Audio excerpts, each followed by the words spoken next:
So there's been a lot of discussions lately about the overtrigger mechanic. Are overtriggers fair? Do they reward skill? Do they make the gameplay more interesting? Are they fun? Do they add $10+ to the price tag of every deck for no reason? And most importantly, do they encourage the game's growth? And to very briefly answer those questions, no, not for most people. My friends have quit the game because of this shit.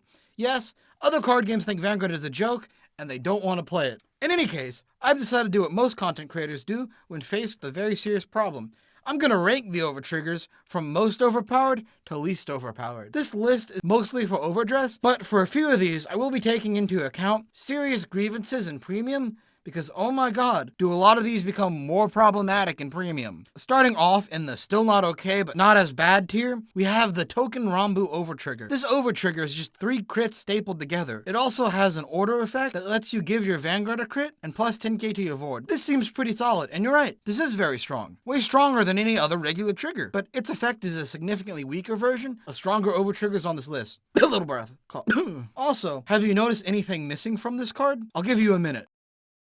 That's right, there's no guard value. This is an order. I'd love to see the design space around order triggers more, but as it is, this is just a mediocre flex value trigger at the expense of power. Worst Overtrigger. Now, in the still not okay tier, we have Olbaria and Blessed Favor. Olbaria is one I see popping up in Pale Moon Premium deck list and a few niche Overdress lists. Outside of that, it's pretty meh. This basically makes 2 units become PG or die, and it's pretty solid for that alone. It's hard to say much more than that. It's a pretty simple Overtrigger. It's definitely insanely strong in a lot of niche decks, but it's not as strong as other Overtriggers on this tier list. Now we have Blessed Favor, which is every trigger except stands, duct taped together. So, all in all, you get 2 draws, a front, a heal, a crit, and 100 million power. This is nuts and can make almost any turn a kill turn. And when it doesn't kill, the tempo swing from drawing 2 and your opponent guarding will slant the game almost overwhelmingly in your favor. Now, we're in the middle of Overtrigger power levels. Galmage Held is awful game design.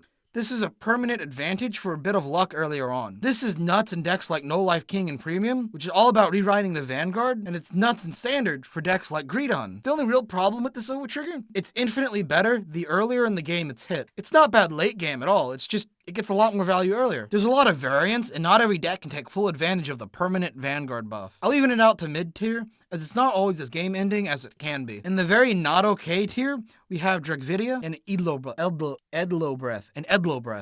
Dragvidia gets better every set, I feel. With the new grade 4 Vanguard in set 4, Dragvidia is looking a lot scarier in Overdress. It goes from a +2 to a +3. Dragvidia is nuts. All a crit is extra damage, and Dragvidia does that through an extra attack, so that's what puts this unit above Blessed Favor and Olbaria. Not only that, the extra drive checks more than equal out the value gained from the lower Overtriggers. Do you want to die? Because that's the question Edlo Breath is asking. Holy shit, does this make the extra crit Touken ranbu gets from their Overtrigger look like nothing. With Gravidia, it goes straight to 8 crit. The power doubling and the extra crit just kill out of nowhere, making this one of the most toxic Overtriggers. If Blessed Favor could turn almost every turn into a kill turn, this can turn every turn into a kill turn. It becomes PG or die, especially if you're at 4 damage. Now we're on to the Overtriggers that are truly problematic. First off, we have the Lyrical Monaterio Overtriggers. These are all permanent effect triggers, similar to Galmage Held. The difference is, these are way more deadly later, and almost every deck in this format gets full value off the skill. Hitting this turn 2 just ends the game immediately. If a Laronal hits this, you have to deal with 2 plus 20k restanding columns. In Magic the Gathering terms, this is like drawing a Mana Crypt and Soul Ring on turn 1 in your EDH game. Have you ever gone +6 for no reason in your Vanguard games? Would you like to? Almanora got choice restricted in Premium for a reason. Similar to why it's so insane in Standard, is its broken synergies with other cards. Looking at Hexorb, which gets value for seeing triggers, and in Bastion, which can restand the rear guards with drive checks. If you look at set 4 Bastion, this means you get, drumroll please, 11 drive checks and a turn in Standard. What the fuck?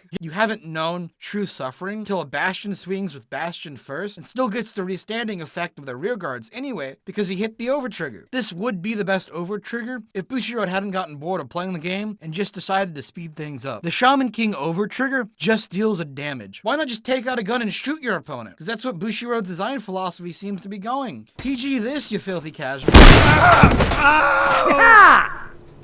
You want to talk about playing around the overtriggers? Sure. For the other ones, there's an argument. This just happens to you and you die. It's technically possible to live through the Keter ones at 5 damage, but no, this one will just ignore the attacking process. Honestly, it's technically weaker than the other ones in this tier, but it's such awful game design, it's so problematic. You can never go to 5 against Shaman King decks. It rewards pure luck. There's a stat that states that once an overtrigger is seen, 80% of the games are won by the player who has seen the overtriggers. Mark my words, that stat will only increase as overdress gets more and more faster. There's a reason the overtriggers are significantly more powerful in Premuim than Overdress. Also, please subscribe. These are all very high effort videos, if you can't tell, and the higher the subscriber count goes, the more effort and time I can put into these for longer videos for y'all. I know most of my viewers aren't subscribed. Thanks for watching. See you next time.